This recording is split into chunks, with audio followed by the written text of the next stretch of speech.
વડોદરાથી જોવા મળી રહ્યા છે કે જ્યાં દબાણની કામગીરી અંતર્ગત સંકલનનો અભાવ જાણવા મળ્યો છે। પોલીસ અને કોર્પોરેશનના અધિકારીઓ વચ્ચે સંકલનનો અભાવ છે એ જોવા મળ્યો છે। દબાણ કામગીરીમાં ક્યાંક સંકલનનો અભાવ જોવા મળ્યો હોવાની વિગતો મળી રહી છે। સંકલનના અભાવને કારણે દબાણ સ્થળે ન પહોંચી પોલીસ મંગલેશ્વર જાપાથી સંગમ સુધીના દબાણ હટાવવાનું આયોજન કરવામાં આવ્યું હતું। ગઈકાલે તંત્રે દબાણ હટાવવાનું આયોજન કર્યું। દબાણ સ્થળ માટે રવાના થતા પહેલા પોલીસને અરજી કરાઈ। જો કે તંત્રના પહોંચતા પહેલા દબાણકર્તાઓએ પોતે દબાણ દૂર કરી દીધા હતા।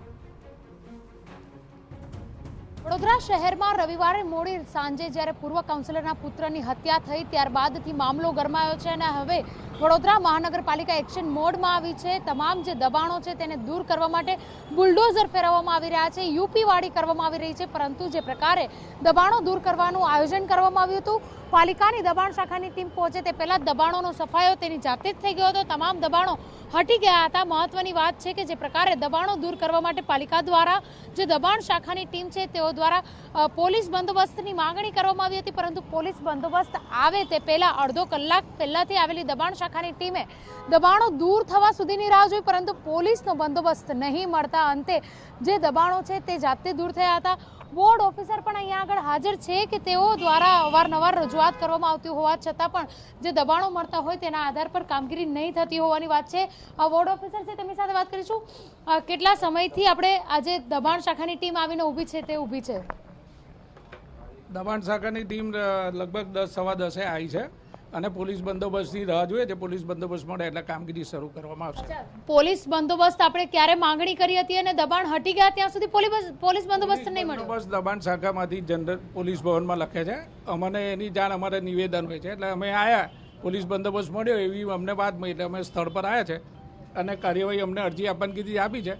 નિવેદનની કામગીરી ચાલે છે એટલે તરત હમણાં પોલીસ બંદોબસ્ત મળે એટલે કાર્યવાહી ચાલવામાં આવશે। અચ્છા, યુપી વાડી કરવાની શરૂઆત કરી, બુલડોઝર ફેરવવાની શરૂઆત કરી, કામગીરી શરૂ થાય તે પહેલા જ દબાણો જાતે હટી ગયા છે। આ દબાણો ફરી નહીં થાય તેની ગેરંટી શું છે? એ તો ફરી થશે તો એની કાર્યવાહી ફરી રીતે કરવામાં આવશે અને એની નીતિ કંઈક નક્કી કરશે એ મુજબ વોર્ડ કક્ષાએથી કાર્યવાહી કરવામાં આવશે। અચ્છા, આ વિસ્તારમાં છેલ્લા કેટલા સમયથી દબાણો હટાવવાની પ્રક્રિયા ચાલતી રહી છે અને કેટલી વખત દબાણો દૂર કરાયા છે?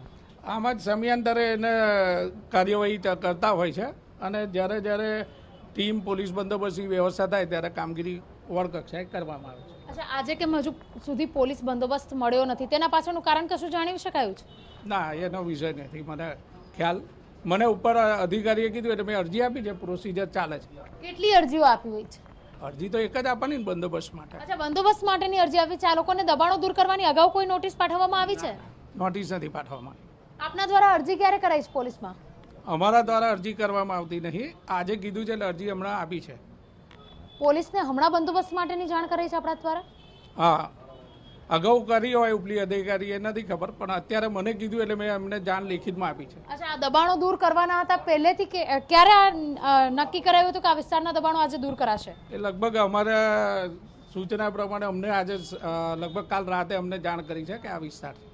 બિલકુલ, તો જેવી રીતે ગઈકાલે મોડી સાંજે આ વિસ્તારના દબાણો દૂર કરવાની માહિતી આપવામાં આવી હતી, કાર્યવાહી કરવામાં આવી હતી, પરંતુ પોલીસ બંદોબસ્ત માટે જાણ નહીં કરાતા પોલીસ બંદોબસ્ત નહીં આવ્યો અને અંતે દબાણો જાતે દૂર થઈ ગયા, પરંતુ પાલિકાની દબાણ શાખાની ટીમ પોતાની કામગીરી કરી શકી નથી। ત્યારે આ બંને વસ્તુઓને લઈને અનેક સવાલો ઊભા થાય છે કે જે રીતે બંદોબસ્ત માટેની પૂર્વ આયોજન કરવાનું હોય, પૂર્વ જાણકારી લેવાની હોય, માહિતી આપવાની હોય, તે નહીં અપાતા આજે દબાણકર્તાઓએ જાતે દૂર કર્યા છે, પરંતુ આ ફરી દબાણો નહીં થાય તેની ગેરંટી શું? કેમેરા પર્સન રોહિત ગોયલ સાથે અંજલિ ઓઝા, TV9 વડોદરા।